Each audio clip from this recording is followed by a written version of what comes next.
And what we want to open up with here today at 617-779-7937 is the expectations versus the reality, because I think everybody has very high expectations at this point. And if you don't have high expectations, you're at least energized by the idea that this could be an improvement, that this could be something that turns the season around even. I think that there's been talk of that out there. You're 1-4. It's still early enough that you could make something out of this season if Drake Maye plays well enough. Is that an expectation that people have out there? And what's the reality of what he's walking into, what he's going to be surrounded by, what he is as a player and a quarterback at this stage in his career, which I think is an important part of this that people are really overlooking. I think anyone who's talking about Drake Maye is either saying, yep, he's going to go in there and he's going to be better than Jacoby Brissett, and because he'll be better than Brissett, this team's going to be better, he's going to elevate everyone, and this is going to be a much more watchable product, right? That's the for the optimists, that's what you've been hearing. And for the negative Nancy's, and some, I think the truth may be he'll break. He's got nothing around him. The offensive line's going to be letting people through. The receivers can't catch. They can't separate. They can't do this. They can't do that. He's not ready. There's been some of that, too. He's not ready. The reason they haven't put him out there yet is because he hasn't been picking up the offense. There's things he's still learning. He's still a very raw talent, so, he might not have all the abilities and instincts ready to go out there and play quarterback in the NFL yet. And I think that's one, when I hear all the pessimists, and I'm not one of these pessimists. I wanted him to play, and I was maybe pessimistic about drafting him in the first place. But now that he's here, I want him to play. The idea that they kept him off the field for over a month because of him and not because of the team is something that I feel like gets brushed aside by everybody. Well, no, that's not it. It's not because of him. He's good. It's that the O-line's not good enough. It's that the receivers aren't good enough. It's that, they have to lean on the running game so much, and Alex Van Pelt doesn't call a good game yet, and you just don't want to put him out there because it's not going to work. And I think that the people who say you can't put him out there yet because he's not ready to play in the NFL, that's the one. Because we don't know. I mean, we think he's ready. We saw him in the preseason. We don't know, actually, if he can go out there and start and play a full game yet against starters and everything. It's just we haven't seen it. But that's the great unknown. What little we know about Drake Maye so far, we know from practice reps. We know from preseason. We know from garbage time against the Jets. That's it. I don't know if that paints a clear enough picture for people to really come into this with their eyes wide open and truly believing that, I know that this is going to go well. No, you can't possibly. You don't know that, right? We don't know that. I'll give you an example. I watched a football game on Sunday at Gillette Stadium where I don't think either quarterback looked like they should have been on the field, that they were prepared to make plays and do the job. So I think NFL coaches, Tim Boyle was on the field. Skylar Thompson. I don't think Mike McDaniel, who's a genius offensive mind, always knows that the quarterback he puts out there is capable and ready to do the job, right? He's gone multiple weeks in a row where I think he's fielded quarterbacks that weren't really ready to do the job. So nobody can possibly know for sure, but you have a hope, you have an expectation, you have a projection. Certainly we know the skills. We know little seeds of potential fruit growing that we saw in the summer. And I will say right off the bat, I don't know if it's propaganda or honesty, but the fact that Gerard Mayo is like, the energy around here is better, resurgent energy. And I believe it because I expected it, because I think that's what happens when you put in a new quarterback. Automatically, people are like, forget about what they've seen on the practice field. Forget about what they believe Drake Maye is. A new quarterback is always an opportunity, right? Whether it's Tom Brady for Drew Bledsoe, whether it is Andy Dalton for Bryce Young, whoever it is. Now, some of them bomb. Right. And some of them, you got to go a different direction relatively quickly. And I don't know if that would be back to Jacoby Brissett or Joe Milton. We're not going to have that discussion because it's Friday before Drake Maye's debut. So this is all positivity. This is all dreams and expectations. You bought your lottery ticket, and you're going to sit down at 1 o'clock on Sunday, and you're going to watch those damn numbers be called. Right? Yeah. Isn't that what this is? Sure. We're all thinking in our minds about what we're going to spend the $1 billion on, the $888 million on. And then they get two numbers in, and you're like, okay, guess I'm not going to have $888 million. Back to the drawing board, unfortunately. Right. And that could come on Sunday. And that's where I think we are, because there's hopes. What do I hope for? I hope he goes, upside numbers, 20 of 30 with 260 yards passing, 2 touchdowns, 1 interception, and a rushing touchdown. That's what I hope for, because I don't think it's crazy. Obviously, your biggest hope is like, Kirk Cousins, 520 yards. And let's not be stupid. What do you hope for? Now, do I expect that he's going to go 20-something for 30 with 2 touchdowns, 1 rushing, and only 1 pick? No. I don't think it's probably going to go that well. I think that's overly optimistic. But the fact that the energy is up, I think helps his cause. The fact that I feel like teammates may be more invested. Like, Gerard is talking about people coming back to the huddle. Mm-hmm. Who comes back to the huddle from the furthest distance with the best opportunity to show a bounce in their step? What? Who comes back to the huddle? Who comes back to with the a huddle bounce in their step? from the furthest distance with the most opportunity to show a bounce in their step?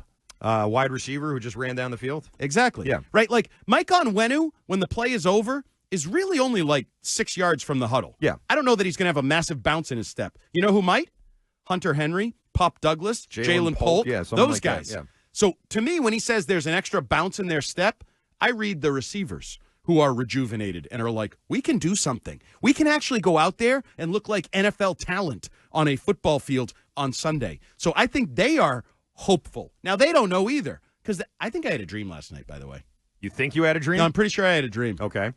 There was definitely, right before I woke up to pee. A Drake Maye dream? Yep, absolutely. And it was a Was tight... he dressed like Little Bo Peep? No, it was just on the field, and it was like one of those tight edits where it was a highlight of Drake Maye throwing, and then it was a highlight in the back of the end zone, a crossing receiver, and there was a Texan just all over the receiver. Yeah. Might have been Polk, and the ball just like the Texans' hands are there, and the ball goes just over the Texans' hand into Polk's hands. I definitely had that dream, and then I woke up to pee.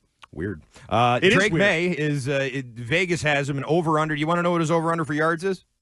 Sure. 165.5. Oh, that'd be a new season high for the Patriots, correct? CJ Stroud's over-under is 235.5. Now, when it comes to passing touchdowns, Maye's over-under for one touchdown, one half touchdown, over a half, minus 128, under a half, minus 102. So they think he's going to have at least one touchdown pass in this game. So do I. Or they think that's what's going to get the most action, and Yeah. I think that that's probably a smart way of doing it. 165 is low, and I think that speaks to not what they think of Drake Maye, but what they think about the rest of the team, right? This is a team that offensively has been, in the passing game anyway, abysmal. I mean, it's been an unwatchable mess watching this team try and move the ball through the air down the field over the last 5 weeks. And the quarterback's the most important part of that, but the passing game, as everybody knows, is a multifaceted thing with a lot of different moving parts, and none of the parts have been particularly strong. And that's not going to change, I don't think, out of the blue. It may be that some of these elements of it, and I'm talking mostly about the skill position players here, were in a position where they weren't being seen when they were open. They weren't being seen out of cuts. They may have had a step, but the window wasn't big enough for Jacoby Brissett to feel comfortable trying to get him the ball, which we talked about yesterday. Brissett wasn't about to go make mistakes, and I know he did make some, but that wasn't his MO. He wasn't trying to go deep down the field. He wasn't trying to fit the ball into small windows. He did throw a pick six to Fred Warner, and that was a bad play, but I don't think that that's indicative of the way that he quarterbacked the team for the first 5 weeks. It was very conservative. It was very kind of, I'll just take the sack, or I'll run around and just and spike it or whatever. But there wasn't a whole lot of shots. You're going to see shots. You're going to see Drake Maye taking shots, I think, this week, and you should, because that's what he is. That's what he was been billed as. He's a guy who can be a home run hitter. He can throw on the move. He's got a big arm, and he can hit guys deep down the field.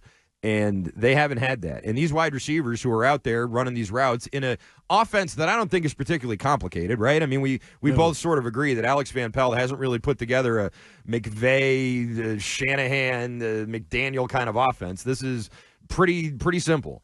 And even with that, it's just been so hard for them to do anything, to be productive in any kind of way.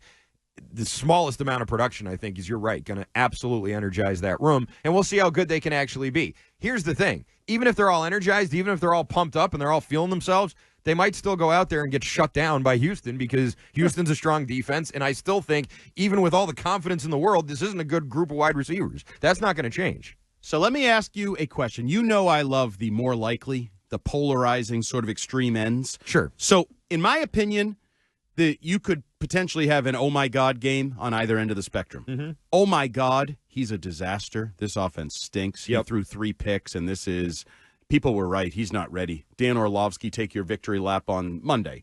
Or he could be the oh my God, he threw 3 touchdowns and no interceptions. He's knocking on the door of 300 yards, and the Patriots just upset this blitzing pressure defense from Houston. He was the better young quarterback on the field, and he was on the field with CJ Stroud.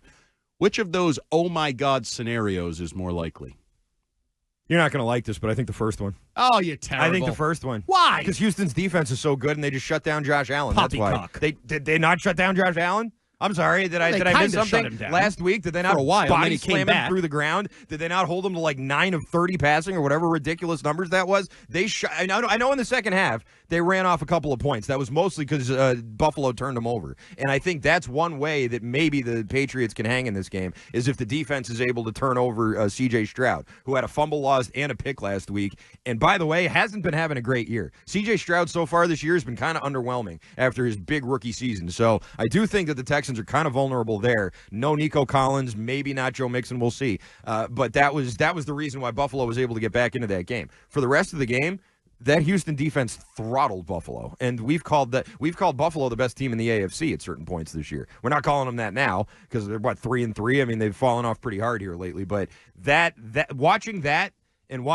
performance against the tough Buffalo team and a tough quarterback doesn't have me leaning towards, oh, yeah, I think Drake Maye is going to go out there and have the best game of his life. If it's going to be one or the other, I'm going to go with the first one. Okay, this may surprise you. I'm going with, oh, my God, good. Okay. Because I'm choosing to believe the energy that Hunter Henry answered the question with Jones and Keefe earlier this week about, oh, he's a great player. I'm choosing to believe Mike Pellegrino and Marcus Jones and Drew Wilkins and all these guys that are talking about the practice field. Alex Van Pelt, 6 for 6 on blitz calls. Nailed the hell out of that test. He's ready to play. And you know what was it with virtual reality, or was it actually on the field with real players coming at him? I'm hoping it was on the field with real players. We don't know that, though, do we? And I am choosing to think that the Texans might be a little bit undermotivated. Maybe they're taking this a little less serious than they should. Coming off a big game against the Bills. They've gotten off to a nice start to the season here, and maybe they're like, rookie quarterback, their line stinks, we'll get after him. Well, guess what? The line was better last week. The line is healthy. The line should be better this week, and if you give Drake Maye a little time to cook, he's going to cook. So give me the oh my God good performance, and everybody at around 4 o'clock Sunday afternoon will be joining the Six Rings postgame show with Fitzy and Hart, where Fitzy won't be the biggest homer on the program because Hart will be celebrating the Drake Maye debut victory. I'll believe that when I see it. Even if you do go in there guns blazing homer wise, just imagine what Fitzy's going to be if Drake Maye goes out there and has a great game. A couple more props here for you. Completions. Over-under on completions on FanDuel for Drake Maye is 17.5 with the under. The under getting the minus 130, over 17.5 at plus 100 if you're looking for something juicy there, Mr. Optimist. And for attempts, over under 28.5. So they're saying it's going to be right around 17 for 28 with a touchdown, 165-something yards. And I know that's not what they're actually saying. That's what they're trying to get action with. But let's just take that and say that that's his day. 17 or 18 for 29, 166 yards, 1 touchdown. Are you celebrating that? Not as much as I'm celebrating my oh my God 3 touchdown performance. Well, obviously nothing's going to top that, but I'm saying if that's realistically, if that's what you get. If that's the real in the middle, meh in the middle, I'll take that. I will absolutely take that. Yeah. Against the Texans, in what people say is kind of a bad spot, you kind of screwed up, you should have deployed him last week and blah, blah, blah. If that's the performance, first of all, that's a better performance than Jacoby Brissett. Than he's had all year. I think that's probably true. Right? Yeah, let me go back and look at his numbers, but I think that's probably true. I'll take that in his first ever taste of NFL action against a blitzing, aggressive, pressure defense in the pass rush. Absolutely. I will take that. I will celebrate that and say if that's step one and you're expecting him to grow like we've seen the other rookie quarterbacks grow, right? Jaden Daniels, Caleb Williams, Bo Nix are all growing. They're getting better. They're learning. I will absolutely take that because he'll get better and the competition might get worse, and you combine those, and all of a sudden you get a nice big boy quarterback fun story. The closest that Brissett came to those numbers I just gave you was against San Francisco. He was 19 of 32, 168 yards, a touchdown, and an interception. By the way, Drake Maye for interceptions on FanDuel. Will he throw one? Yes or no? Yes is minus 146. No is at plus 112. So they're expecting a pick in there, too. Yeah, so that's pretty similar to what we're looking at right now. Like 19 to 32, 168 yards, a touchdown, and a pick is basically what Brissett did against the San Francisco 49ers, and we all thought that kind of sucked, didn't we? For Jacoby Brissett, the pro-ready gives us the best chance to win veteran who should know better and do better and be better. All of that. Who's played in Alex Van Pelt's offense and all those things. This is the green, young, number 3 overall pick, who's raw, his footwork's terrible, and Dan Orlovsky will tell anybody who'll listen that this is such a catastrophic mistake and it's like abuse of their quarterback and all that he puts up those numbers the same as the veteran, I'll take that as a nice starting point and probably a realistic starting point. Realistic, right? Yes, because it's his first game. And these other rookie quarterbacks you see out there performing well right now didn't have great debut games. None of them did. Daniels didn't. Williams didn't. Nix didn't. The other two haven't played. So, it takes a while to build up to what they're at right now through a month and a half or whatever. And I think that's part of the reason why people like me are frustrated that Maye didn't start the year. He should be well along at that point, especially for someone who's considered a more raw product that's got to be molded and formed into this good passer. So that's another thing we'll keep an eye on for sure as we watch these other quarterbacks and see how they look. You just said that Dan Orlovsky is one of the many people in the chorus saying that this was a bad idea and that starting Maye will be a disaster. Mike Lombardi said that as well on the podcast with Bill Belichick over at Underdog, I believe. Was that podcast? Or am I mixing up the podcast? The Underdog one with Patricia one, yes. Lombardi Belichick. Yes, he's got all these podcasts now, so it's hard to keep track of them. Which was probably more entertaining than the Let's Go one that I listened to that almost drove me off the road. Oh, yes, with all the old guys. Let's go to sleep. Bunch of old guys all talking about how cool it is to be old.